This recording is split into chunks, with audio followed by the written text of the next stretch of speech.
Exception, Blacklisted podcast. The only thing we can truly control is where we place our attention and where we place our effort. Choose wisely. Andrew Huberman. I thought we were going with a Jocko quote. I like Andrew Huberman. I mean, I do too. All right. Well, yeah. Welcome to Be the Exception podcast. Morning. Yeah, we got OG crazy ass Dan over here, And OG Griff. What? Hate you. So yeah, today we're gonna talk about kind of like how to choose a program, since obviously the Open is on its way here. By the time this releases, it's gonna be. I mean, we're going. You've got quarterfinals, semifinals, and then make it to the games. But we're gonna talk about how to choose a program, because once you guys get through this Open and quarterfinal situation, let's not play around. Pretty much. Well, 25% will be going on to quarterfinals. So when your season is over in that sense, in the CrossFit Games season, kind of start re-looking it back at what do you want to look at as a program? Did I get better? Is there something I'm missing? Something I want more? And just kind of go from there, so you guys understand how do I look back at my season and choose? Should I make a move? Should I make a jump to something else instead of don't continuously jump around, but choose one, make a decision, stick with it for a while. We'll kind of talk about that, and then we'll keep progressively talking through when to how to have a coach. Then we'll kind of talk about our own program and what it offers, what's a little bit different about it, and ultimately why it would fit a lot of athletes, and we'll talk about who those athletes really are. So yeah, Dan, what do you think? What would you kind of offer advice-wise to an athlete on choosing a program for them? Research the crap out of everything and what is best going to fit their needs. I mean, obviously, first thing an athlete needs to be able to do is define their own needs. And therefore, me personally, would try to find a program that would allow that to happen. At least help guide myself to find myself in that realm, if you will. As hippie as that sounds, I think a lot of people in this sport need that, with how many facets are associated with CrossFit and wanting to excel in it. I mean, what's the trajectory now? If your goal is the games, 5 to 6 years ish. If you come in with a base of a lot of things, yeah. Right, and and you just said that a lot of things. You either have to be elite at something, so either weightlifting. Yeah, honestly, weightlifting, you can't. Walking in off of weightlifting is not easy anymore now. It's really, you need to be have an absolute engine or be a high level gymnast walking in order to kind of be at the games in 5 years. Yeah, at that point too, from a gymnast standpoint, it seems that's still very much the what's it called, the one where people are able to pick up and run a little bit more from the CrossFit side, or going from gymnastics to CrossFit. But I feel it's bleeding more into you have to specialize in CrossFit to be good at CrossFit. However, if you're not developing in other sports mentally, you're not going to be able to handle the trajectory of the mental discipline required for CrossFit. 100% go play sports, kids. Yeah, honestly, yes. Just be competitive and stuff. I mean, you don't have to be hey, I'm joining my high school or college team or whatever, you can club, pick up, whatever, but be competitive. And learning to be spatially aware is very important. Yeah. Specifically for a neurological connection to your muscles, and being able to hey, I need to move my right arm 4 feet, 2 feet, 3 inches, doesn't matter, to the right while I'm in the middle of the air, because what that's going to teach you is how to learn how to do gymnastics, and if you're on the pull-up bar. Yeah. Pretty quickly. Obviously, you can become a robot, but so basically what you're trying to say is you want to make sure that you find a program that's going to help develop all of those weak areas when you start. Absolutely. You have to essentially, I kind of viewed it recently, and I was meditating on this, again, hippie shit. You have to be the program that's going to allow you to identify all your, it used to be called GOATs, your worst stuff. I hate that though. Huh? I hate that though. Why is it a GOAT? I don't know. Because GOAT is greatest of all time? Yeah, I'm not really sure. I think maybe because it's associated with the devil. I don't know. I have no idea. What? No, I have no idea. That's just... You're just making pentagrams in your backyard now? Don't tell anyone. Sorry, Mom. No, I don't really know why it was called the GOAT back in those days, honestly. It was like, what, 10, 12 years ago when I first heard that. And it kind of died out, I think, shortly thereafter. But train your goats. Is that like what they tell their... Nothing. Should I say something politically incorrect, and I'm not going to. Not today. But I'm going to circle back to professionalism. You have to be okay to have essentially have like an ego death. Yeah. And that to me is an ideal program to start with when you're launching into something. But that ego death should be like, hey, you fucking suck at this. You need to get better at this because you're bad at this. It can be that way, but it doesn't have to be that direct. It needs to be like, you need to have an autonomy supportive environment first. Yeah, I would say for the majority of people, for sure. And what do you think? No, yeah, I mean, that's a blanket statement. I think for the majority of people, that's fair to say. Yeah. Not everyone was thrown into the river of sticks and had a bunch of people throw spears at them trying to grow up. Correct. Yeah. Not everyone was yourself, sir. Well, I wish I was a kid. Well, no, I don't. I don't. Wow. Just foreshadowing tearing my Achilles. Let's not do that. Oh, my heavens. Dude, when you see, well, I say that. Well, you see Will Morad tore his Achilles like 5 days ago. Are you serious? Yeah. Fuck, that sucks. Yeah. I like Will. Yeah, Will's great. He's a really good guy. It's rough time. Yeah. Well, he's older, too. He's in his... is he almost master's age? He is. He's 35. I've come to see like obviously it was said years ago that this sport was going to advocate more tweaks and whatnot as people got older when they're not on gear anymore. I'm not saying Will's on gear. I'm not saying that at all. I don't know if he is or not. I personally don't give a shit. Sorry, Will. I don't think you are. I'm just saying that in general. I'm not accusing anybody, but if we don't maintain that, your body's going to implode essentially as you continue through the sport.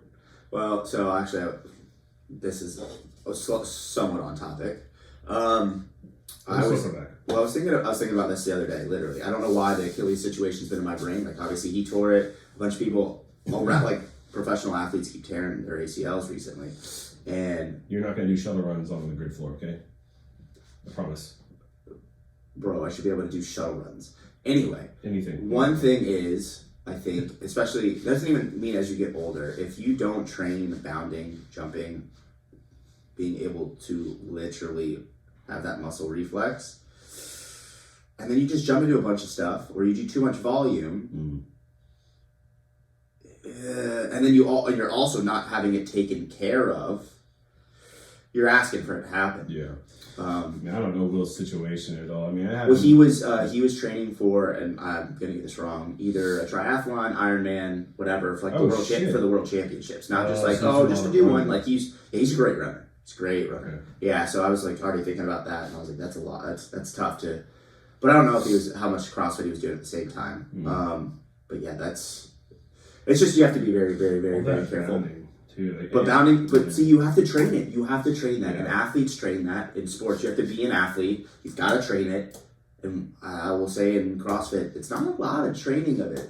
Yeah. Like, yeah, you do Olympic lifting. Great. You actually know how to jump, land. You know how to decelerate not even under a bar, body weight wise. There's a whole other side of that people don't train often, but the method's got some in it to warm ups. I'm glad you said that because honestly, like, that's another thing about finding a program is shout out to myself. No, you shouldn't be kidding. Like, that's accurate. Like, you have the skill set to coach that shit. Like, that's all I did forever. Yeah, there's a reason why you had the NFL combine record in the T test and the 5-10-5, right? Well, Eldrill, sorry, okay. 5-10-5. 5-10-5. Yep. So, like, you have the ability, like, not only as an athlete, but also scientifically to being around you enough, and also being around you're homies with Mangine. So, and homies, we'll talk about that later. But that's another thing with finding a program is like understanding, like, hey, this program has a coach that can help with right now some of the more current injuries that are prevalent in the sport you want to do well at, to where we can rehab type of shit. This is a great point. Yes. It's a great point, Dan. Okay. No, I mean, for real. There are coaches. So when there's programming, the majority of these people that are following a generalized competitive program, you have to make sure, as you said, do research on the coaches themselves. I'm biased on this. I think not all coaches have to have been athletes, but I will tell you there's a high advantage to that if they know how to coach things and understand why they're coaching things certain ways. Absolutely. And also understand multiple different angles of how to coach something, because one way is not always the right way. No. There is a most efficient way, for sure. There is. But each person might be more efficient a different way. Yeah. Right. But if they didn't live that, they didn't understand that, then coaching it sometimes there's a disconnect. Yeah. And then you miss the point of, okay, injuries are prevalent right now. Why are they prevalent? Yeah. What are programs missing? What does the programming look like? What are we testing? What are we moving towards? Mm-hmm. If you're not involved in that, or you don't really pay attention to it, I'm not going to say names from last year, but it happened a good bit, and and it happens when people make mistakes too. But you want to make sure that you're looking at a program that also, like, you don't have a ton of athletes just getting injuries left and right from the program that they're following. There's freak accidents. There's nagging injuries, which, being part of this competitive sport, you're just going to have, if you're not taking care of your body, it's going to happen. But that's on the athlete to communicate that too. Oh, for sure. 100%. But when we're talking just generalized program, you do want to see prehab, rehab stuff in the warm-ups, or like, everyone has their own thing. They're going to skip it. But maybe, like, if you have the community of a coach, like, if that offers a program like that you can connect with, you can message them and be like, hey, should I be adding this in or this in? And if the coach is like, I don't have the time of day for you, probably not the place you want to be. Granted, I'll give an example. Like, Mayhem has a lot of remote athletes. It is stupid, but you become a number. And I would suggest, I know most people go the generalized route because of money, which then tells me, I understand that, but that just says how committed you are to your goal. If you're trying to go to the games, like, that tells me, like, you're not really trying to go to the games. You find a way. It's just like anybody being, like, thriving to be an elite level athlete. You have to do into it. I get it. It's tough. It's a tough situation. Get it. You get it real well. Yeah. So I think that those are major points to look at that people don't really talk about too often. So finding a program definitely that has coaches that are able to talk to those guys that aren't their one-on-one individual athletes, even if it's for 2 minutes. They take the effort to find how to do it. Yeah. Well, it also, coaches can look at that as be like, hey, I can learn how to communicate this better to my own athletes. That's fair too, yeah. Right? There's always an opportunity to learn. Everything's a toolbox. Life is a toolbox, and there's always tools in it. And somebody else has their own toolbox, and there's opportunities to take. Like, even if it's a rusty old crowbar, it can work for something. 100%. Well, yeah. There's opportunities to learn what to do, what not to do, and if you're like, well, there legitimately was nothing to learn, then you learn there was nothing to learn, and sometimes there's an opportunity that you're not going to learn anything. But then if you learn that, then you learn something. So you always have an opportunity to learn something. Doors are open all the time if you have the objective mindset to do so. You have to have the perspective. Yeah. What else? So there's a couple other big points that I always come back to for choosing a program. Specifically, and it's that's able to develop the athletes based on what level you're at. Yeah. You good over there, Jamie? This podcast brought to you by Zero FG Energy. When I say brought to you by, I mean I have a drink here. It's delicious. Wonderful, Dan. Thank you. Thanks. Continue with your point. So we'll start with one of them, and it's really important. If you don't find a program that makes you better, specifically you, not everybody else, you better, there's two things you have to look at. Is it the right program for me, or am I not putting in the effort? Right? And you might think you are. Okay. Now, fun programs that have, if you can't see the progression, and maybe you don't understand enough yet, and you can always ask questions, but if you're relatively been around sports, strength training, anything like that, if you can't see a progression in a program, you better watch out. Yeah, and it's one thing too. Like, and there's some programs that have everything like recycled annually, right? Yeah, and that's one way to measure still a it. progression. Yeah, Still progression out of that. So then, is it cool to stay with that program if there's no additional like side pieces to progress from that? Like, let's say you're the type of individual that adapts really quickly, which you personally are. Home dog back here behind the scenes also is. First time this guy ever did double touches, he did 11 of them. I saw the video, and it was great-ish. Like for individuals like yourself, individuals like him, if you get to the 1 year measurement piece, it's like, okay, we're gonna retest, like we're starting the cycle over. And is your first thought, well, fuck, another 12 months of that? Or is it, okay, this is awesome. It's a great way to test my fitness and see where I'm at relative to last year. I've taken the effort to knock out all of my faults, essentially.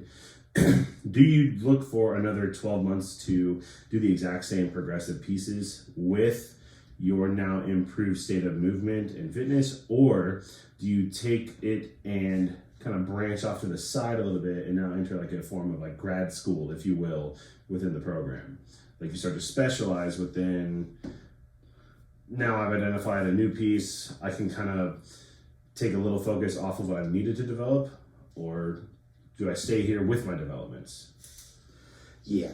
Well, you're trying to get into the point where how to choose a coach. That's fair. Right? So, yeah, there are programs where if they offer extra things outside of that, it's important. So, like swimming. Actually, have a swimming coach part of their program. Important. A gymnastics coach that really understands how to coach this. Important. An aerobic coach. Most coaches can handle that, but maybe it's the technique of it, like running. People run, they have no idea how to run. It is honestly a big pet peeve of mine. If you don't know how to run, stop running a ton. Yeah. Learn how to run first, then add that in, because you're just going to make it worse and worse and worse, and then you could get injuries, or two, especially from running, just doing a stupid amount of volume. Yeah. And two, you're just creating bad habits that are impossible to break later. Yeah. Even though running is one of the best things for you, make sure you do it right. But having an individualized coach to write a generalized program is very important. In a part of like a coaching community in a program itself, you want to have those people involved, right? If it's just one person or they're all specialized in a background, that they need to be spread out, right? You need to have, because one coach may be specialized in, I don't know, we'll give an example, swimming. You know, not everything, because nobody knows everything, but a damn lot about swimming. And I didn't know much. But me not knowing much came in and you taught me all these things, and it'd be like one day I'd kind of be like, it feels like it's like this, or to describe it, it's like this. And you're like, wow, that's a really good way to say it, right? Like I taught you something, even though you already knew it, different way to coach it, only because I'm coming from a coach's perspective. And no, I didn't know really what I was saying, but it made you go, wow, this is another good coaching point. Yeah. So it's important to have specialized coaches that still understand how to coach things and really understand the body and be able to collaborate with each other, right? I think that's important.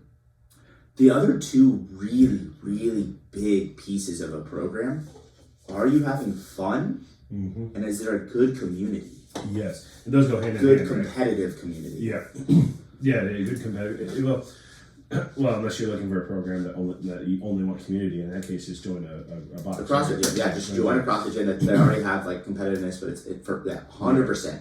Yeah. This is a step forward in being competitive. Picking another program is for being competitive, and it can be competitive with yourself, but competitive. I honestly think that sets us apart from quite a few others, and we can talk about that later on. Because I think we need to hit on this quite a bit, because competitive, community, and fun should overlap quite a bit. 100%. Especially when choosing a program. Yeah, I mean, this is coming from the wrong guy, but if you're not having fun, then you probably are in the wrong spot. Yeah. There are exceptions, of course. I mean, what elite level athlete doesn't hate what they're doing at some point? Correct. So we're talking at elite. You have to know. You have to have. That's where it's like determination, dedication, all of everything about it. You have to be so locked in and just don't care. And I'm gonna drive through my head through a wall to keep getting where I want to go. You're right? Not, bitch. Right. So like that is, but there should be at least fun parts about that. And I'll say from my side of it, the part of the CrossFit that I've had the most enjoyment from has never been the individual stuff. It's always team stuff. Like I enjoy having coaches because it's a team. I enjoy having a community because it's a team. Growing up in sports, I always played team sports, and I was like, man, I wish, what are you doing? Oh, did you have one back? The headphone wire was messing with me. Sorry. I always was like, man, like sometimes you get let down, and you're like, I'm working so much harder than everybody else. I wish they would just work just as hard as I am, and maybe they were, maybe they weren't. I don't know. Yeah. They weren't as locked in, and then it made me go, man, I wish I did an individual sport, and then it made me realize as I've done an individual sport, I was like, I don't enjoy an individual sport. I enjoy the team stuff, but I definitely don't enjoy the team stuff if they're not putting in the same effort. So it's finding the right team for me. And I would like to have that come back for me. Individual it actually doesn't make me my best self. I would knowing you for just a couple actually knowing you for just a couple of years now, I would strongly agree with that. Yeah, it doesn't. And I like being my best self. So then I get frustrated that I can't be my best self because I don't have the team, right? And I'll be your Doug. It's funny. It's taken me a long time to kind of really understand that. And so it might be for some athletes. I'm talking to you out here that you don't have to be an individual athlete in CrossFit. And I'm also going to say this to all the haters out there. For real. We're not pointing at you, Tristan. I don't know if I've talked to people about this, but I don't know if I've talked about it on a podcast before. Maybe Go for it. Deep throat it. Sorry. The hell?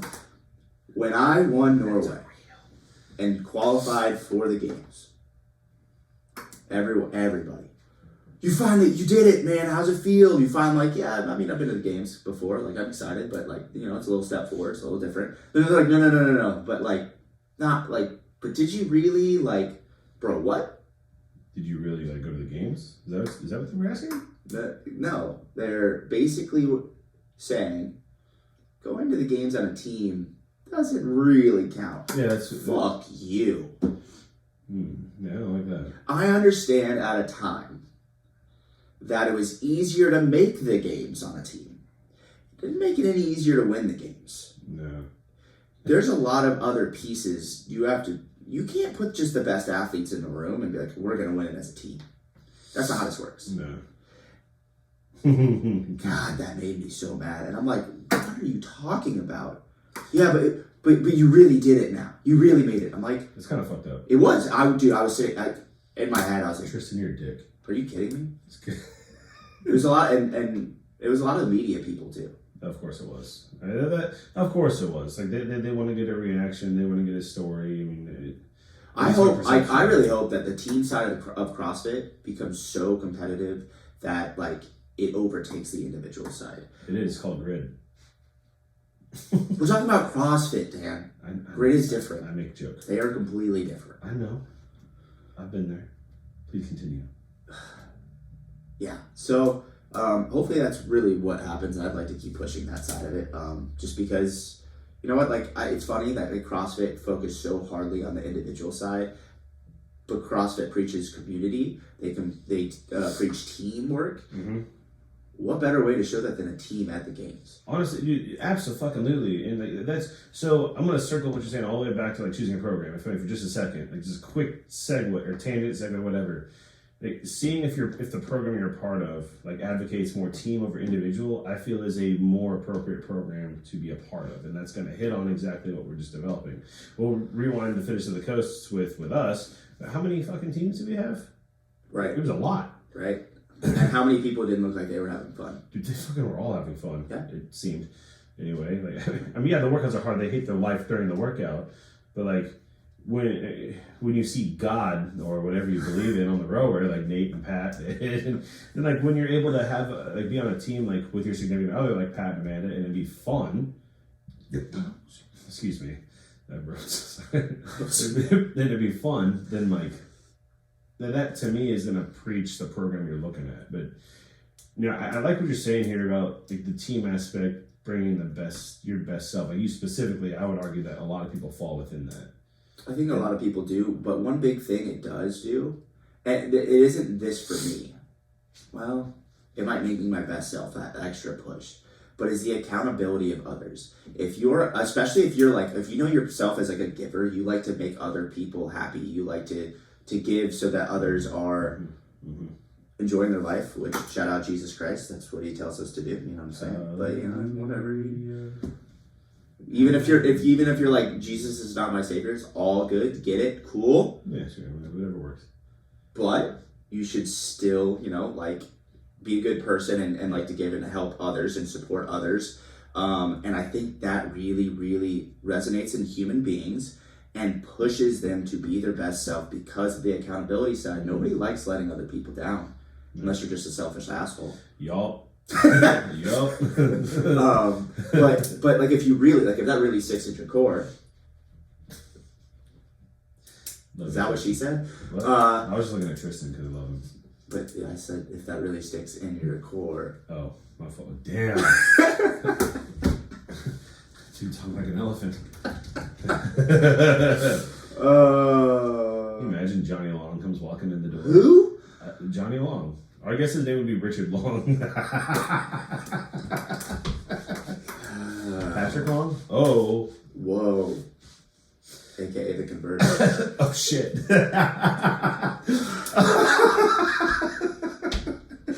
Anyway. Fantastic.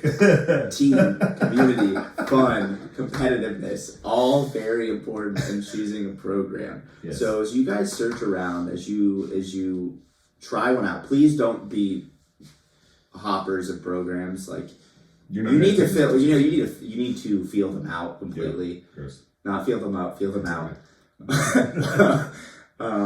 And really kind of decide if something's right for you. Yeah, it takes time. Yes, I at least give a program a minimum of 6 months. I'd say a year, but 6 months at least, because then you can at least see some cycles. You can see different things that they do, different times of the year. Like, it's important. And if you're not able to make it that 6 months, like unless you're a part of only excuses in my mind where you can't last 6 months in bed.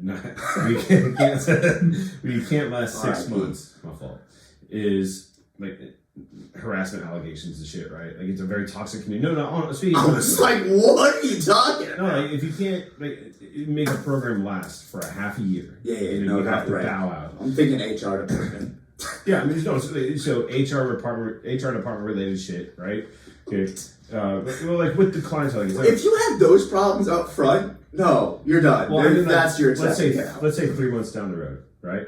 Okay, so does that you're forced? How are you getting into with an HR department that nobody has a generalized program? I'm speaking metaphorically. Okay. Like allegations come out against the person who's like the CEO of the company or some shit. It's like, okay, I don't want to be affiliated with that. Like they're gonna dip, right? Facts. So and then also like economy, like they just can't afford even $30 a month because like. They just lost they got fired. They have to prioritize their shit for their family, so on and so forth. Yeah. They have to sit then fully sacrifice their ability to be a competitor because you have to. Oh, 100%. As you know right now, even still like pricing a program. I will agree. 100% comes down to like priorities, right? Like if you're saying that, then just do your own thing because $30 a month is nothing. No, it's not, and with inflation, it'll be $32 next year. So sorry, but you're fine. You of all people, at least speaking anecdotally, because I know you're the best at the elite level, you still have to maintain a job to compete. So it's like all Olympians in track and field. Unless you got a sugar mama, shout out to all the boys. Go ahead and do it. That's my do wife. It for them. My wife pays for everything. Ladies. So, I mean, as long as you're cool with it, sugar daddies, I guess. I mean, that's that's a pretty popular thing right now. A lot more than sugar mama's paying for everything. Yeah, good for you. Or you got a rich uncle, trust fund, baby. somewhere, Yeah, my wife, good for you. My wife pays for everything, and That's a great time. It's great, but also like she owns you. I'm fine with that. I'll strap myself down if I need to. My God, that's fine. Damn, that's fine. But hey, anyway, not being able to make it 6 months in the program, like, death, like a family death, you die, severe sickness, like things that are like complete outliers, and it just kind of right, like things that may happen but are less likely to happen. Those to me are excuses. Like when you choose a program, if you've done your due diligence. Yeah. I'm just saying in the sense of like, give it time to see progression. Don't. All programs and coaches are going to tell you that, and you need to. Like, that's true. Like, if you can't do that, you need to just not try to be an athlete. You're looking for something else. Yeah, you go to a regular gym. Yeah, or you're not looking at yourself in the mirror correctly. Yeah. That's very accurate. Next thing is, I know this is very stupid, but it is important because we all look at pricing based off of that, right? Money, what we have in our pocket. Yeah. How committed are you? Programs are not that expensive. Really getting a coach, which is what we're going to lead into, it's not as expensive as you think. The price tag seems scary. But if you're committed to going somewhere, trying to get somewhere, you're 99.999 repeated forever percentage are not going to make that without their coach or without a coach, without a good coach, without a great coach. You're not going to make it that place. You get zero ROI.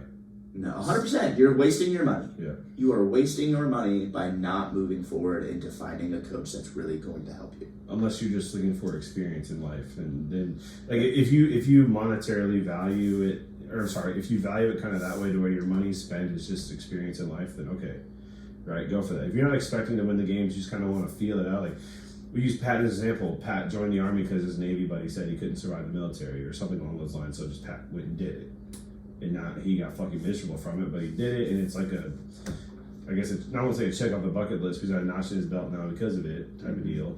If you're like that, then okay, whatever, like that's fine. But like overall, you need to go after it with some degree of ROI. Yeah, for sure. So the point of when, and how to choose a coach comes up, and you can start off at the beginning like that. If you're like, yo, I'm trying to go to games, get a coach. Yeah. Don't look at general program. Look at a coach. Yeah. Right. Yeah. It's going to cost some money. It does. The amount of time that coaches truly invest in athletes, great coaches, the amount of money that they're getting paid per hour to do work is nothing. No. Because they got a program, then they want to coach you, then they want like great coaches like this. I'm not going to call myself a great coach, but I struggle with setting boundaries. Because helping someone else achieve their goals takes over a lot of my own priorities. Okay. And then I push away my own time. Like, man, you know what? Like for instance, someone texts me about a training program they have for the day or whatever. They're like, hey, like what's the point of this? Why am I doing this? How should I fix this? And like I'll drop what I'm doing typically if I have my phone near me, and I'll stop and like start thinking about it and write that out. The only time I don't is if I don't have my phone around me. Yeah. And so I've done a better job. I'm like, at least if I put my phone somewhere else, then I can have that's how I set my boundary. But if someone asks me, I'm going to find a way to help them. And these coaches, a lot of coaches will do that because they want to help their athletes succeed. Yeah. Like that's what people get into coaching for. So first, I would go right there. Like that's important. That's a very important characteristic of a coach. Is finding one that really wants to help you. They're not looking just to get paid, but again, if they're looking just to get paid, they're probably going to be doing a different job.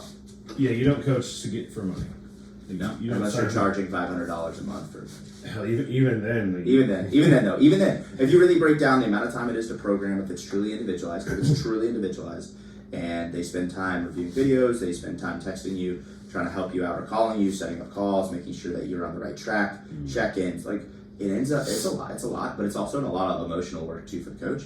You know, because you're emotionally investing in yourself, right? And so, you know, you're a coach, you're a therapist. Oh yeah. Friend. Oh yeah. It's basically like you're everything but a blue collar worker, essentially. You know? Maliciously, in your case, you can do that stuff. You have a very skilled man, but it's kind of like being a teacher. Yeah, well, so, right, yeah, for sure. But you don't get to pick your teachers. Correct. So that's pretty, yeah, you get to, this one you get to. You can pick them, which is pretty cool. So a lot of research on that, unfortunately, again, same thing. If you decide, like, hey, I'm going to talk to a coach, which typically you're going to have a consult with them, so they can kind of feel out, like, what you're looking for, all that good stuff, what your goals are. And then if you decide to sign up with that program or that coach, again, it's still, like, you should still look at the community behind it. Yeah. You should look at the athletes that were developed out of those coaches, not just signed up with them. Yep. Chill. Like, that really shows you what they're capable of, right? Yeah.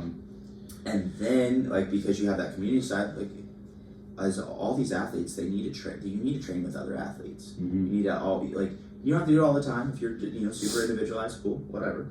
But it's good. It is good to have a good community around because you need a good competitive environment to be the best at this thing. Even if you're super individualized, like, you're gonna eventually conform to the community aspect because you're gonna see the value of it. Even if it's I think conform might trigger some people. I mean, whatever you can Sure. say, but I don't mean in a bad way. Don't be like, well, I'm not trying to conform, right? You don't have That's to. fair. But you will seek out that at some point. Yeah, it'll be subconscious, and then it'll come to the surface, like, oh, that. You know what? Maybe I'll test this. I mean, we use kind of Sava as an example. Like, Sava's pretty introverted, right? And like there were so many Saturdays that, like, he wouldn't actually. He'd be a part of it, but not at the same time. He'd be doing something, and then all of a sudden he gravitated, and now he's a part of us. Yeah.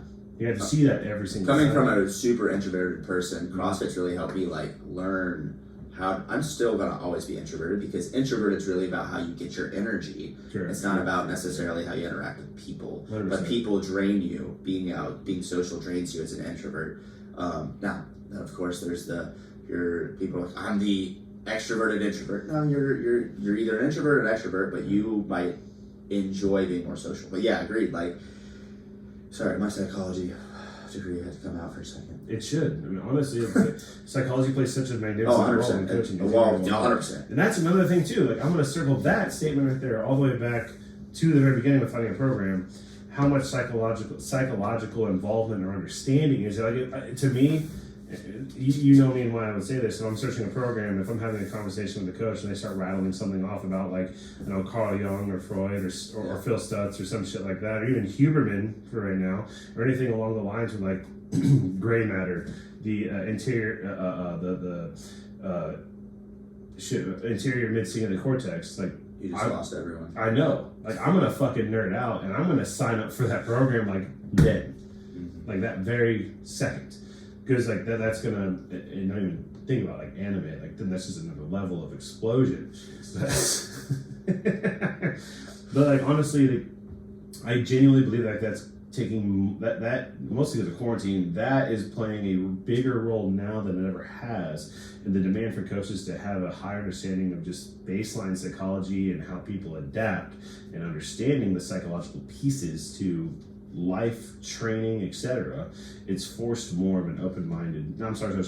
It's forced coaches to be more, hey, there's another side. Let's figure this out. Let's team up and work together. Coaches are now working more together with the athlete. Like you said earlier, like, I learned from you.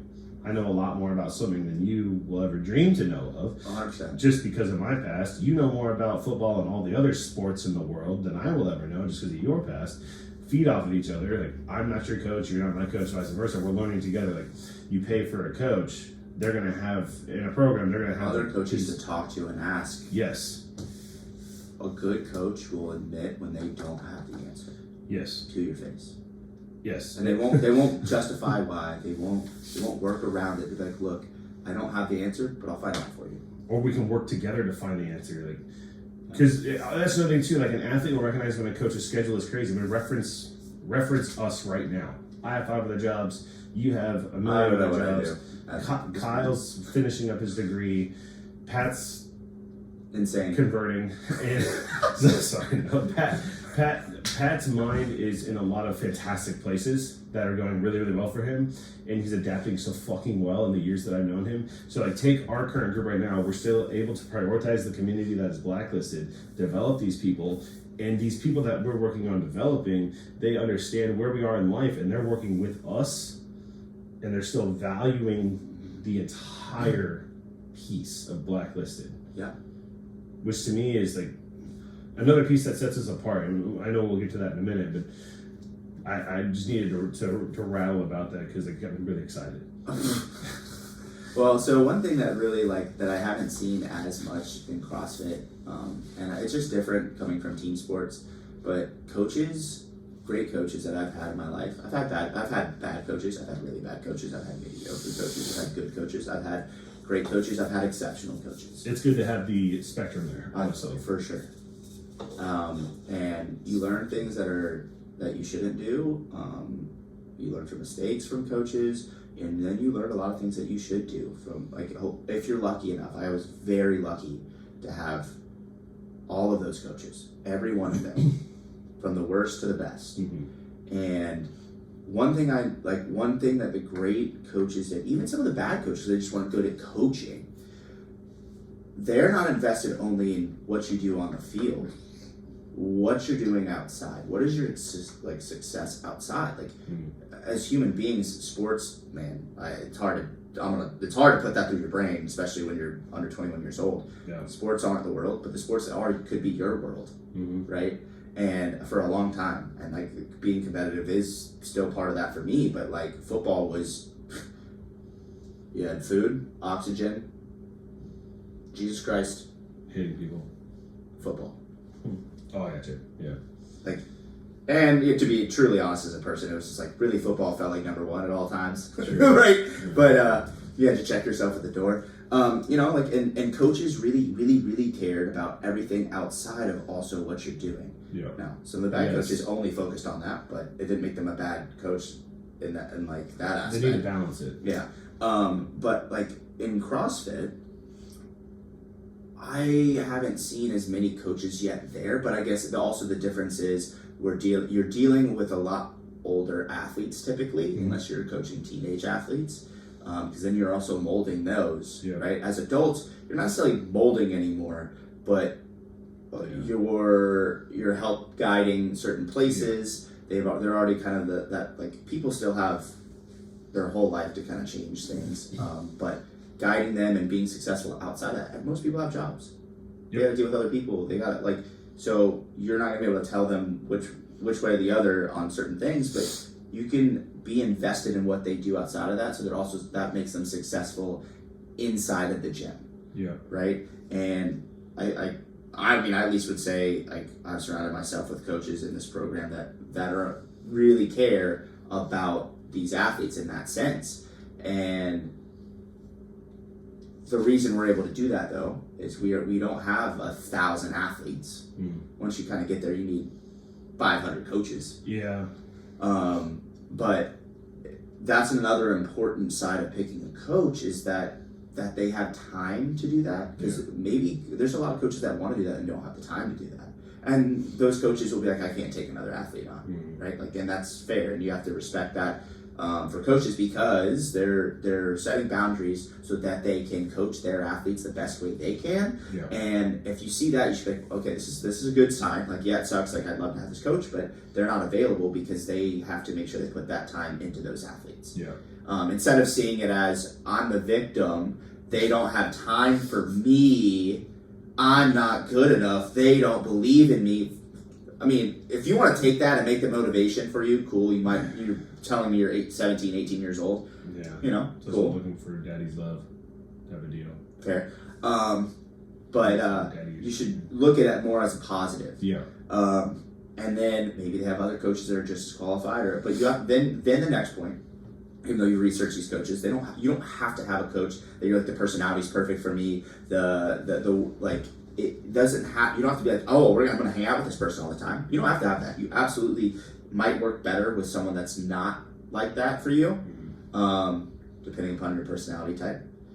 Which we don't have time to get into that. No. No. Go take a personality type test. Oh shit. Seriously, they will actually. They will tell you what coach works best with you. Yeah. So I don't remember which test would tell you that, but there are those tests that will do that, which is important. Which you don't have to stick with that, but it will most efficient way.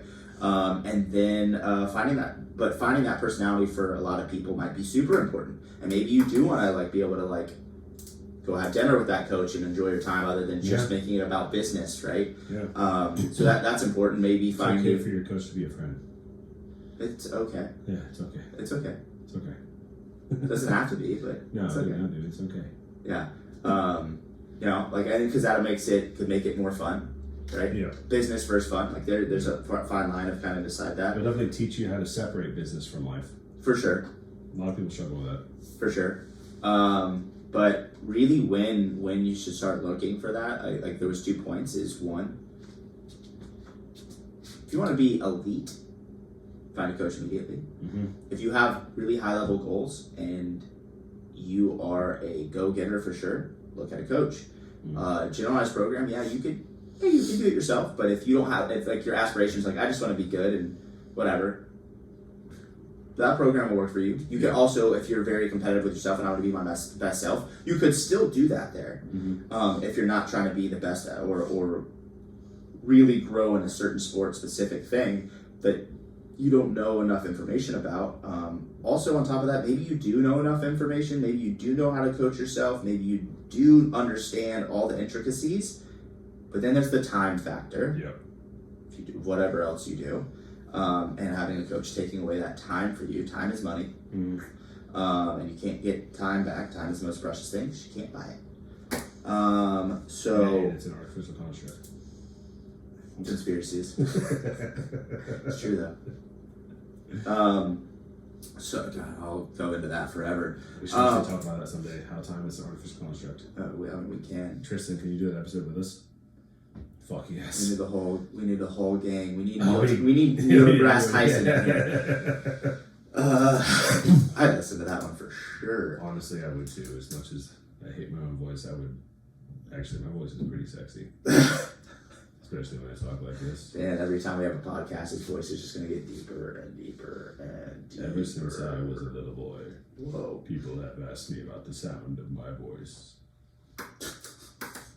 You're just going to come back as Joe Buck. Maybe. Where are we on time from a recording standpoint? 47 minutes. All right. So. Sorry, we're close to wrapping up anyway. Well, So, I think those are pretty much like some big topic points. There's plenty of other things on to kind of how to decide like what coach to choose. I mean, location. Yeah. There's remote. There's local. But just because someone's local doesn't necessarily mean they're better. They might be able to be in person, but if they don't understand how to coach or how to translate it well to you, man, everyone's brains work so differently, and it's still tough. Like I find it's also tough remotely though. Like sometimes it's hard to relay certain information. Mm-hmm. You just have to know yourself and know the coach, but also like, hey, look, if you have the time and you're dedicated to this, those coaches are going to want you to come to them if they're remote. Yeah. I do. I want you to come so I can coach you in the morning, like coach you in class or one-on-one or whatever it is, or in the group setting that we have a camp for, mm-hmm. or whatever that we offer. Like, yes. I'd love for you to be there so I can really give you certain points and tips. And I mean, I'll give a perfect example. Is like, I don't even coach Lexi. Mm-hmm. She's just a part of, she's Kyle's athlete. And I gave her one small thing about something that was like toe to bar muscle up. Mm-hmm. And she's like, I don't know how to string them together. I'm like, just do this. She's like, oh my God. That was the easiest thing I've ever done. You just needed someone else's perspective sometimes. Yeah. But it was in person. Yeah, that's awesome too. Like, and that's where, so you're athlete. But before I'm gonna let you finish. But Beyonce had the best video of all time. Yeah.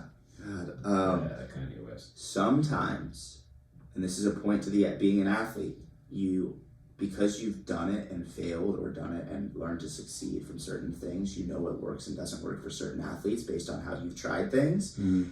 And for her, I knew exactly what it was, but only because of my own personal experiences. And sometimes having a coach that's gone through that stuff at some point in their time, or even if they're still doing it recently and still involved in that, they're able to explain things a different way or in a new way that maybe you've never heard.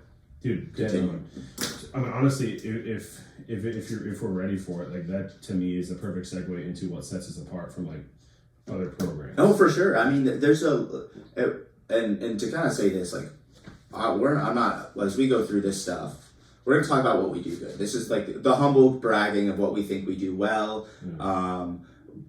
But that's not to put down, it's a matter of fact for sure, but like... Well, maybe more anecdotal fact, but there are a couple that are like actual... Yeah, for sure. But I also don't want to take this as like, other programs suck, don't choose them. Yeah, we're not shitting on them at all. Because there are some phenomenal programs, phenomenal coaches that really do all these things that we've talked about. Yep. And there are programs that do not. Yep. I just want to check. It's up to you guys to research that and figure it out. For sure. As well. Like, also, like, I've had people, I'll say this, people message me, and like, even before Blacklisted stuff, or during Blacklisted stuff, they'll message me like, hey, like, I'm looking, like, coach-wise, or I'm looking for a program, or what would you do? What, like, how do you, I'm like, I'll kind of tell them all the same generalized things, and I'll say all the things that we've talked about. You got to find a community you enjoy. You got to find people that make you better. You've got to find, maybe if you're looking for the coach that, like, works for you, like, that makes sense to you. Like, you've got to have the support and the place that you want to be and that you believe in. Yeah. And that takes time to figure out. And that doesn't mean that we're perfect for everybody. That doesn't mean another program's perfect for everybody. Sometimes you have to do trial and error to figure stuff out. But hopefully, kind of like the things we're going to talk about, maybe resonates with a few people that are like, you know what, man, like, I really should try this out. And maybe, and trying out maybe not be us. You might see that in somebody else too. Yep. Right? And then you should go after those things. Yep.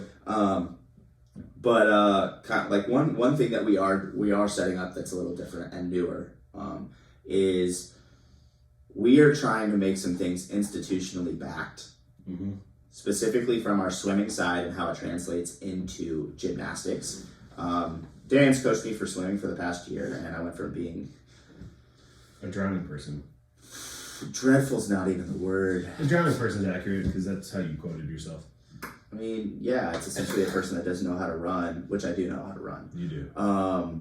Just running all the time. I could swim, like, I could survive. Yeah. Drowning, I'm exaggerating, but it looks like I might be drowning. You went from being very inefficient. Oh, 100%. Not understanding how to, somebody with your body type, high bone mineral density, and high just muscle tissue fucking sinks, very little body fat. Like, it's a different game. Yeah, but you went from not knowing how to utilize that in the water to understanding how you could. But what it like translated to directly for me is not only like learning how to swim, but it directly correlates to positioning of CrossFit. CrossFit is pretty much 50% hollow position, so you better learn it, and you need to know how to hold a hollow position when you're swimming. Yep. If you don't, good luck. Yep. And like, those are some things that we want to test. They improve your gymnastics for sure. The correlation's pretty simple. It's insane how simple it is, especially from the swimming world. That's why we're partnered with an institution. But we're not giving away the secrets. You gotta come and talk to us. Some people didn't want to. Nah, we'll go there. That's fine. I believe in Dan. That's all I have to say. I'll stop at you. But yeah, and also we should probably talk about like one of the people that we're going to work with, which I coached actually when I first started coaching CrossFit, Jerry Mangine over at KSU. Hopefully we can get him on a podcast because he knows way more things than all of us. Well, in one specific area for sure, but he's a smart guy. He also looks like he was, Mike Allstott for the Tampa Bay Buccaneers back in the day, just run through an absolute wall. He's very, very intelligent. And he's one of the, for those of you who don't know. And he does do CrossFit He too. does. And he's one of the very few professors out there, or researchers out there that is currently and constantly putting out CrossFit related. Yeah. Anybody that follows WOD Science, he basically does that, but the American way. We don't use the metric system. He does. But I know he does. Americans are dumb. Oh shit. He is. I don't go red, white, and blue. Toby Keith. Yeah. Oh shit. R.I.P. Never smoke weed with Williams. So, Mangine is one of the most important important and impressive people. I'll speak in my opinion. I don't like to use that, but in my opinion, in the CrossFit light, we're like actually getting movement related information out there properly, because the lab that he utilizes is fucking perfect, and the data that he collects is dead on what everybody needs. But he is the hero we all need. Some people don't think that, but I put the signal out for him. The bad signal? Absolutely. Well, we can't put out the bad signal. He's more of the juggernaut. Juggernaut. True, but the smart juggernaut, not the one in Deadpool 2.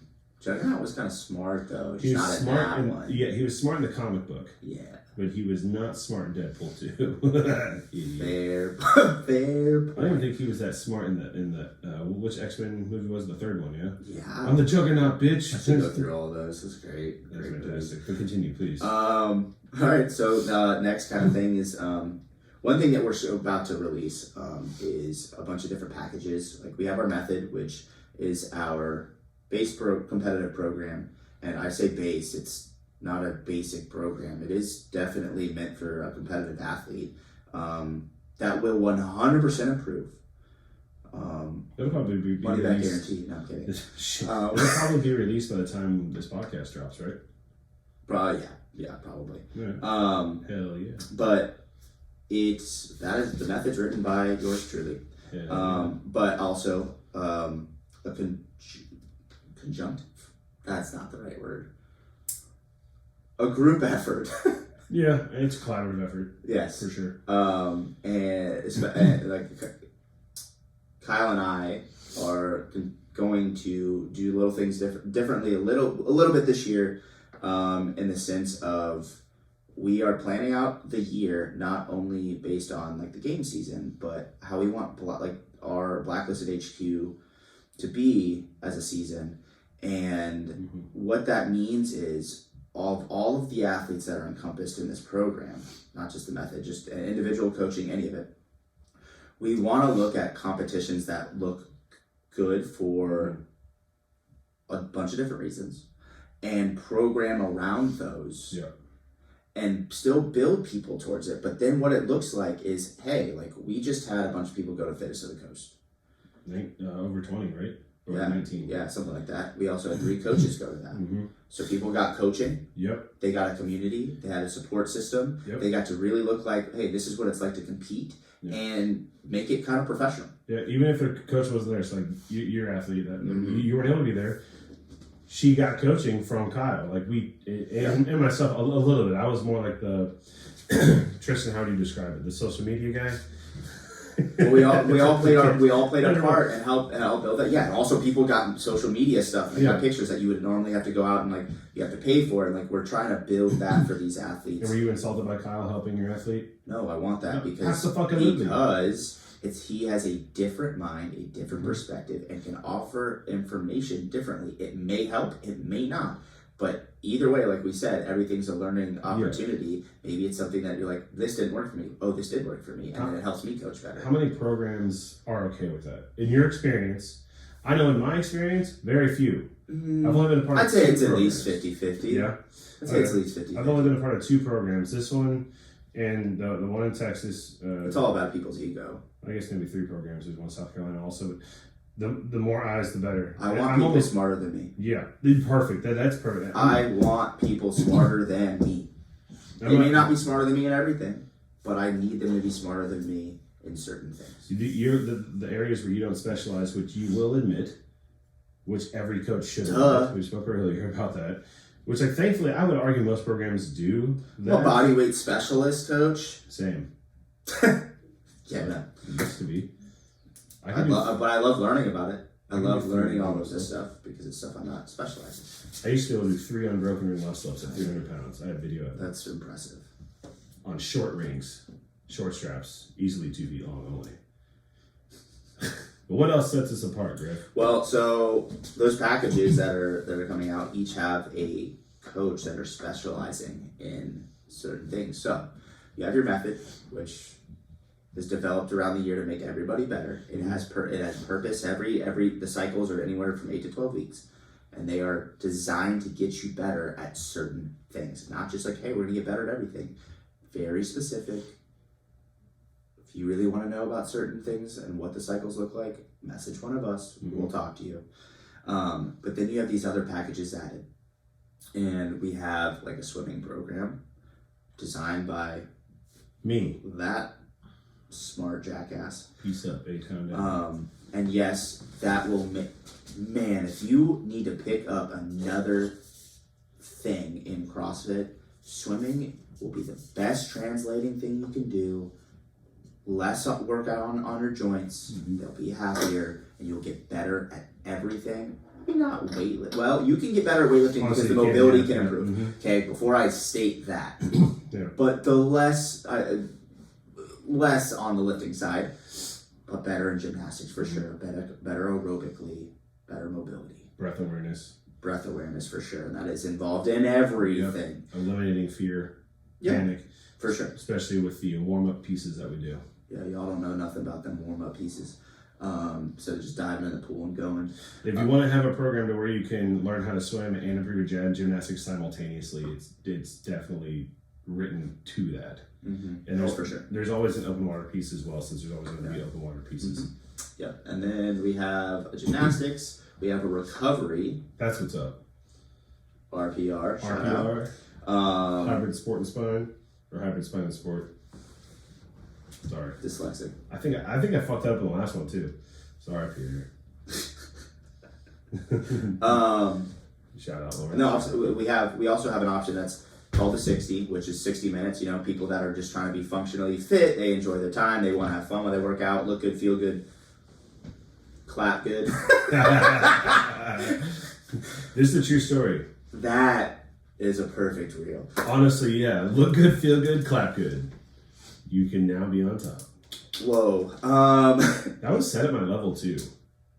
Like somebody, like they told a story. One of the people. Who said this? One of the coaches told a story. Don't make me guess. No, this was before I met you. This was in 20. Yeah, but oh god, you wouldn't know this guy. This guy was Mike G. No, it wasn't Mike G.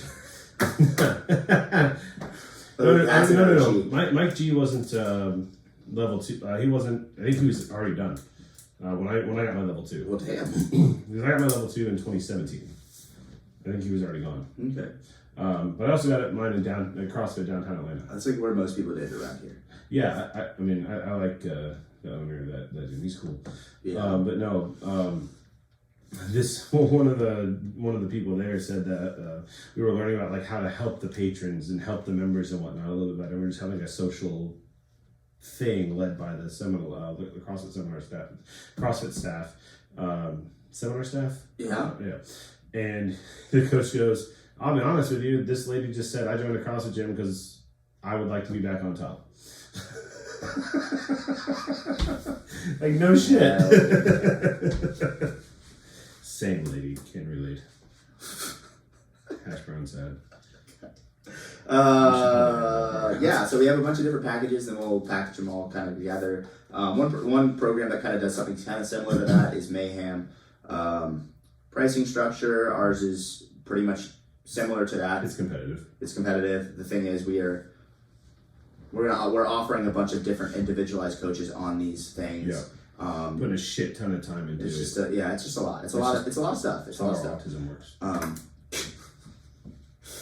Really, we're invested in the people that are part of this. But each package really has like a very designated point, a reason to be doing it. We're not just giving you a bunch of content or a bunch of stuff to do for no reason. And we advocate question asking. Oh, 100%. Question everything, because that shows you want to get better. We want to educate you, and also keeps us on our toes to make sure we're saying what we are. Yeah, if you ask me something I don't know, it's good because I get to learn, and then I get to teach from that, or then I'm going to keep diving into it to the point I know as much as I can, and then I get on a tangent, and I can't help myself, and I keep learning all the things, kind of like I'm building all the things in my house. We're a bit obsessive. Oh, 100%. I'm very obsessive. Good thing is I'm not obsessive about drugs. Fair. Never done them. Me either. And like you could become obsessive about alcohol. Not an alcoholic. But I like becoming obsessive about a lot of things, and it may not be necessarily the best, but there's worse things. It's okay. Meth and hookers, not a good idea. Unless you're in Vegas, then it's fine. Meth in Vegas. Oh wait, no, that's blow. Yeah. Meth is more like upstate. Meth, not even lunch. That's what they say, Dan. Oh. The Upper Peninsula of Michigan is run rampant with it. Oh man. All right. We've talked about kind of the cycles and kind of like what we do. A lot of programs don't necessarily kind of just the old CrossFit style of like we're gonna throw stuff at you, figure it out. A lot of our stuff that like through the cycles we're gonna add is talk about so we can be transparent with athletes. Is before we start the cycle, we'll do a little video if you care to listen or watch of explaining of kind of what it's going to look like, what are the goals, kind of how to go about it. So you really kind of understand. Because walking into a program sometimes or like a day of training, you're like, I got to go as hard as I can. No, you can't train 100% every day. It's not misfits anymore. You just can't. You can't do that. It's just you can't. I don't mean to be malicious by saying that. Unless you're on the sauce, dog. Yep. I don't mean to be malicious by saying that, but that was a lot of their programming. Oh yeah, I mean, and intensity is very important. CrossFit preaches that. Yes, it is. It's important across the board. Some people developed really well with that. Travis Williams did a great job with it. Man, that man was insane. But then he also blew up on a lot of workouts. R.I.P. But good for you. Like some people will never have that trigger that he can turn on and just go. That dude was nuts. Love it. Love it. He was really big into Yu-Gi-Oh! Also love it. Yeah. So do you think most programs struggle in a sense with like that getting to like you said that we have the four of us like giving a good amount of feedback, like two people individually on like our quote unquote generic programming. Do you think most programs struggle with that because and this sets us apart right now because they are just merely a bigger business? Yeah. And I think that's okay. But I know, do you think, however, we would change once we start to grow more? We would hire more people so that we don't. Right. I would strongly agree with that. Like at a certain point, things change. Like it does, especially when you have that many people. That's why, like I'm saying, if you are a person looking to get the best deal of your life, it's looking at companies that are smaller at first and getting in then because these people have the time for you. Yeah. They really have the time for you. Then you always hire more people, but if the that. people that are building this are the ones that will always have the more experience, and that's the people you for sure want to make sure that you're connected with as best as possible. But every business starts off saying what we just said in that regard, right? Yeah, 100%. And then they change. But see, like there is change. There's nothing. The only thing in this world that's constant is change, right? And there will be some change. Thanks a lot, Obama. What? This is a callback to his like slogan or whatever. This is a joke. I don't remember what the callback was. It was like Trump's "Make America Great Again." It had something to do with change. It was when I don't remember. It was when we were in high school. Were you thinking about Gandhi? Be the change? No. Okay. But all right. So, how's this then? Like we know with our words that it is where people we have like gentleman's agreement type mindsets. Like our word means a lot. Our word is law when it comes to how we take it. Other companies start off with kind of like that type of belief, people buy into it, and then let's say fast forward 10 plus years, they're not adhering to that anymore. And then when people call them out on it, they're like, well, fuck you, we're this way now. I don't think there's too many programs that are there yet, at least in CrossFit. I think CrossFit's still not the biggest thing in the world. True. But like that's the same thing. That same thing goes for coaching outside of this sports, all other sports. Yeah. Like you want to find those coaches that care. Like you that have the time for you. Yeah. And change in certain places, but they're not changing who they are or the integrity that they have or who they are as a coach. As long as that's not changing, then you're okay. So let's say this on film. When we get to the point when we're a bigger company and people start to call us out on us becoming complacent, will we listen to them? Or you know when Triple X used to throw this shit? People can't hear you too far away. Good. Yes, I remember when Triple X used to do the dick sucking X cross. Yes. That's my go-to. No, my. I'm just kidding. At least I look in the mirror and make sure. And as long as I look in the mirror and still see the same thing, it's good to always have perspective outside. Yeah. But also, let's say they're coming. Let's say it's one of the OGs. They've been a part of the program for like 10 years. Oh, that's different. Right. That's definitely different. Yeah. Then you definitely need to be looking at certain things. Because all coaches do. But hey, as long as you're able to like look and talk as a group and be like, look, this is what we're doing better. This is what we're doing worse. How do we fix this? Like you're constantly checking yourself, and you'll be okay. That's perfect.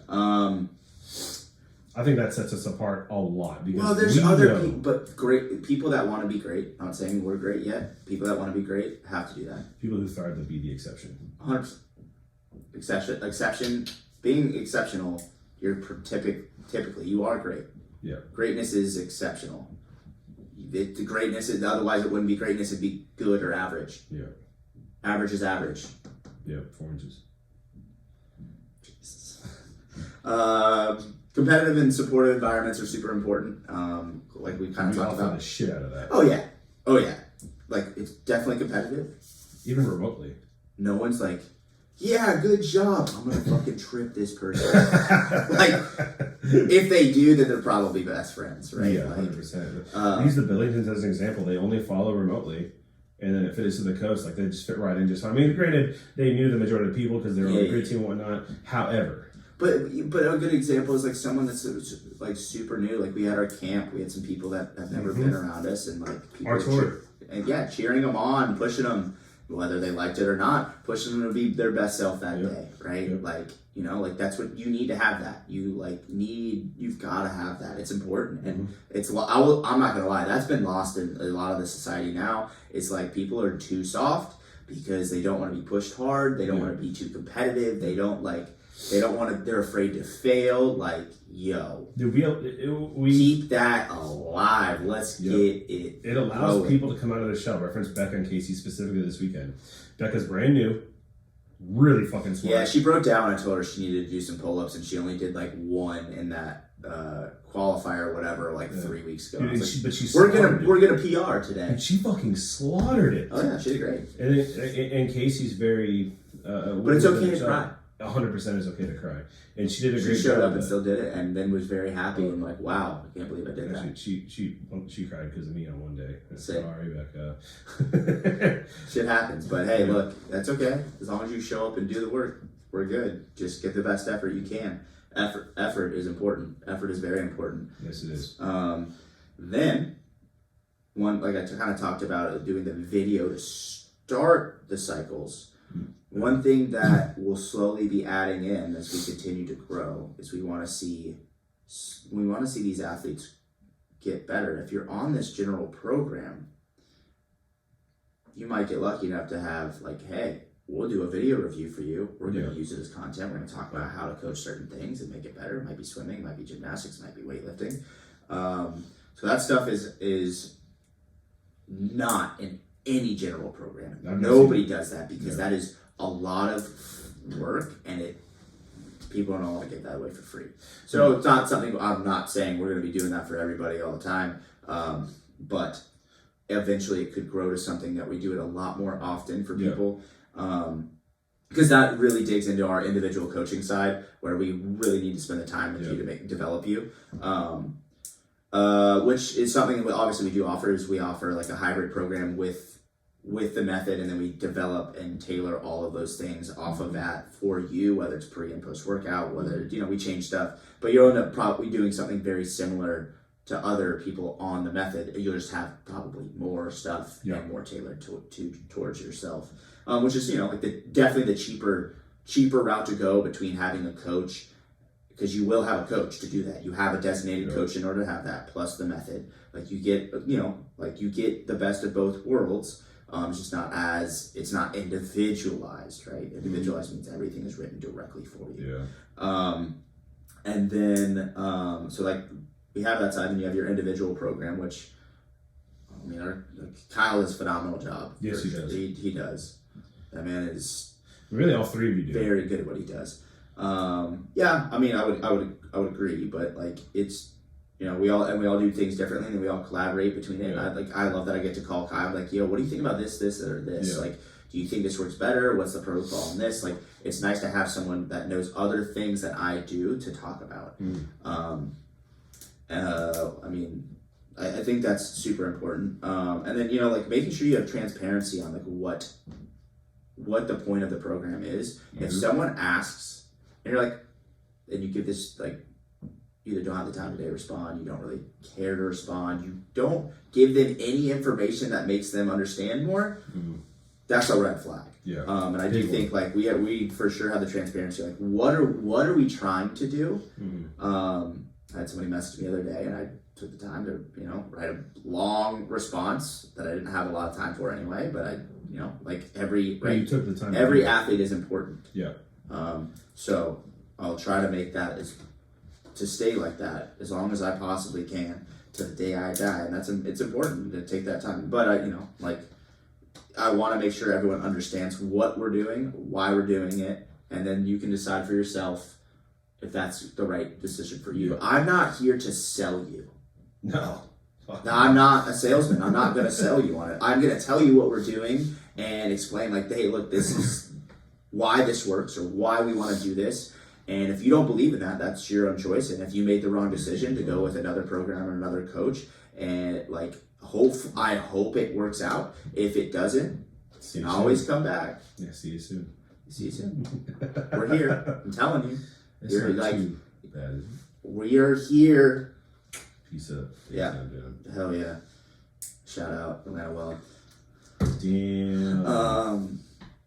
What else are we talking about here? I mean, obviously, honesty is very important, but that's part of the transparency things. Yeah. We're not going to tell you can't make the games. Like, we're going to fucking work with you. Yeah, dude. If you're on a generalized program, I am not looking at you're not going to the games on a general program. No. Not saying that. It'll You'd have to be elite at so many things already from other things. There's so many other factors that come into that. No. Yeah. One other thing that I think we really do well that we keep trying to push is like we're trying to advocate and push and show our athletes are what our brand is. Absolutely. Athlete driven. It's athlete driven. Like we want, like it's not about us as coaches. No. It's about these athletes, and like, yeah, we're going to try and develop them as much as we can. But at the end of the day, they're the ones putting in the work. Yep. The ones showing up, giving the effort, being dedicated. Athletes are the face of this company. Yes. Right. I mean, right now, obviously, it's Kyle, right? But like, we are pushing hard to have the athletes be the face of the company. How many people see our reels out? But how many? I would argue that it's for as many coaching reels that are put out. And Tristan, maybe it's more of a question for you. I feel like there's just as many athlete-driven reels put out. What do you think? Yeah. He's nodding and says yes. He literally just shook his head no. It was like, absolutely fucking not. These people are lying to you right now. No. Yeah, I mean, you just look at our Instagram, you'll see athletes everywhere, right? Let me get you a microphone, Tristan. Just a remote one. Yeah, and then obviously, like, I'll allude back to what I was talking about originally is like, it is very important. Your whole coaching staff does not need to be this by any means. Like, Belichick was not. Nope. Like, this man is phenomenal. He was not the athlete guy. Andy Reid, not the athlete guy. No. If you don't know, NFL coaches, two of the best of all time. Mm-hmm. Don't debate me. Don't at me. Yeah, don't at me. Should put some respect on those names. They're coaches. Yeah. They're not the athletes, and they didn't develop to be great coaches because of being athletes. They're just great coaches, and they have the mind for it. And you do need those guys. Mm-hmm. But then you also have all these other coaches that are great because they were athletes and they learned. And you want to have those people around. Yes. Because they understand, they can empathize, they truly get what it feels like, what the thought process can be. Do you think those nerdy? They walk the walk, and like. Yeah. You think those nerdy reporters on ESPN like played high level collegiate? Most of them don't. Absolutely fucking. And so they don't know anything, and then that's why a lot of people get pissed all the time. Like they don't know what they're talking about. It's also true, and maybe that was a bad comparison. Also, respect. Like there's natural respect being like, you did this, like you absolutely like so I can at least trust that you know a lot more about some certain things. These especially like in the moment type of deal.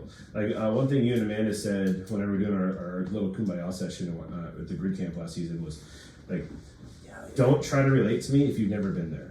Yeah. Like, I can never do that. I never would be able to do that. I've never been able to be in your guys' position specifically, like especially in this realm. People, don't get me wrong, like crowds and cheering is great. Like, yes. I have no, but like when it's an individual cheer, like, and it's someone that hasn't been there, in my brain, it's just like, and this is, I know this sounds fucked up because it is. It's you. But I'm saying, like, in my brain, I'm like saying, shut the fuck up. Because, like, dude, everyone has different experiences of pain, but all of the experiences, the pain isn't just pain a lot of times. Pain is different based on, like, mindset. It is. I mean, it is. And, yeah, you just have to be there. You've got to walk the walk in order for me to talk with you about this. We have you, who's been there multiple times. Kyle, who's been to the games. I'm trying to see your eyes, like perfectly blocked, like Lamar Burton in Star Trek. Fucking officer. Pat has been through hell in his life. Yeah, there's you have to be through a lot of adversity for connection with me. And people have adversity through a lot of different things. It doesn't have to be sports, but there's certain things that you have to at least have gone through. You can't be this soft baby back bitch. No. Cannot. I can help coach you through that. But man, connecting on that level is tough for me. Mm-hmm. And we have other coaches that can connect on that level. Mm-hmm. I'm not the best one at that. To admit it. I'm going to be a little tougher on some people. But I've also found the middle ground on that. Like, I've had, like, my dad was pretty hard on me, but it built me a certain way. But I also took that and learned how to, like, dumb that down a little bit to maybe become a better coach. But some people also need to just be absolutely, like, slaughtered. Yeah, 100% agree with you. So now I'm just using our business, Kyle's business essentially, but all of us together. So we have you three that have the suffering and have been there before, this and the other. Where does somebody like myself come in to be valuable to an individual like yourself, or like overall? I'm using that as like I was never a high level. Your ability to be empathetic with athletes is very. It's like a high IQ of empathy. Okay. You're able to relate with a lot of people and talk them through certain things that. Like I'll give you like what you're not good at is like being hard on, like very hard on people. Like fully. Like you can be hard on people, but not that hard. And because you feel like you need to help build them a certain way, and it's extremely important to have that side. I'm not that good at that. So all four of us combined. We hit. There's always more places to add to and other pieces to add to this coaching staff. Yeah, absolutely. But yeah, I think it encompasses it pretty well. Kyle is autistic. It's good to have one. Yep. On your team. Seriously, guys, if you never, his computer, his tabs are unbelievable. I go insane. I looked at his the first day I looked at his computer and I was like, dude, there's like 120 tabs. That's fantastic. I didn't even know that was possible. Is your computer about to explode? Maybe we have the same level offices and I just keep all my tabs open as well. No, I mean that's just an example. My browser history. Oh my god, we don't need that. No, we don't. No, but like Kyle, like obviously he can't can't wear watches because of the sensitivity. Like wear the headphones. He's a sensitive man. We should make him wear. Yeah, he can't wear. That's why he can't wear the headphones. That's why he can't do it. We should do it. We should make him wear the headphones next time. See what happens. So I was hitting on that honestly because like speaking anecdotally, the four of us. And all those pieces together, I've never personally experienced ever. Like every program has like different pieces. Why did you choose where you went to go to college for swimming? Then, like, was it based on coaching at all? No, I wanted to swim in college and not play baseball. My mom wanted me to play baseball. Why didn't you choose somewhere else to swim?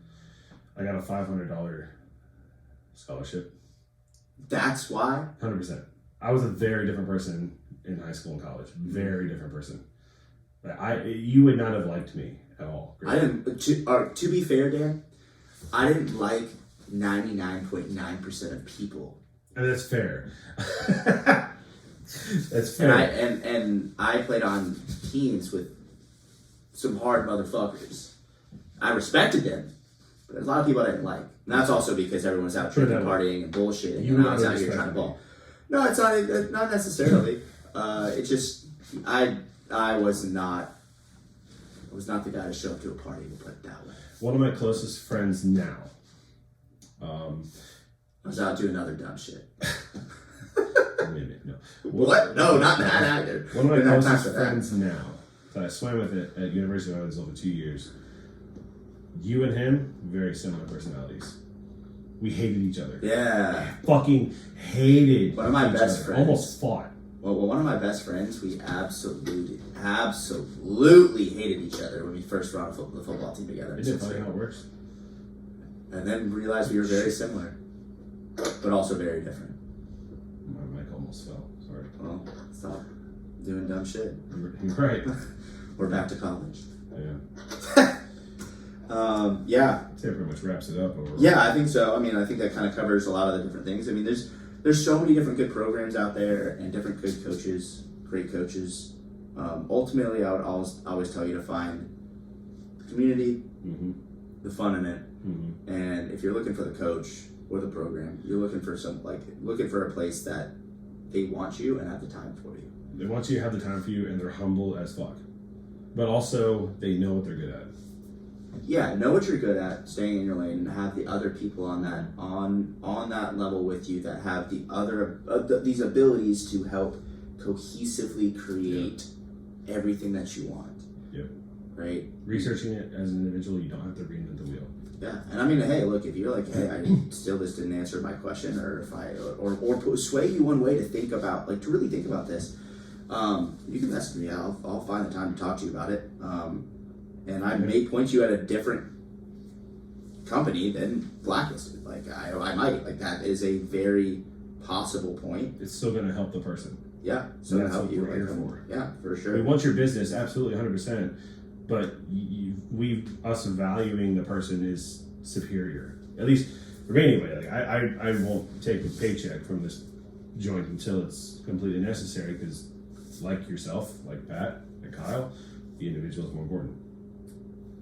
Yeah, you could be paid, it's I'm speaking, my wife I kills me for this. I know. Not kills me. I know you get it. That's why you also need a stone cold money killer on your team, too. Darn tootin'. It's not me. Neither. We need some hose. What? I put my hand over the mic, it's fine. Okay. I hope that shows up. Do your due diligence. Yeah. Research. Do your research. Question. And question. 6 months. But also don't ask the same question 5 different times, please. True. 6 months tryout, bare minimum. Yeah. That has to happen. Yeah. Well, if you're really involved, 3 months, people do the 3-month thing, and then they're on something. Your money will not be wasted because you will don't have learned. Don't be a program hopper. No, your money will be wasted for 6 months. You will have learned something. Yeah. You're not wasting your money if you even if you just enjoy your time, you're not wasting your money. Not at all. If you're based on performance, that doesn't matter as much. Not at all. Check out the method for all the programs we offer. It's on Wad Up. It's on Wad Up. And then we have individual coaching as well, depending upon what your goals are. Yes, depending upon goals, is for sure. Sign up on the swim. Stop swimming for no reason. Mm-hmm. Learn how to do things. Learn. Take every opportunity and learn something. Have good perspectives. Grow as a human being. We out. Fucking perfect. Deuces.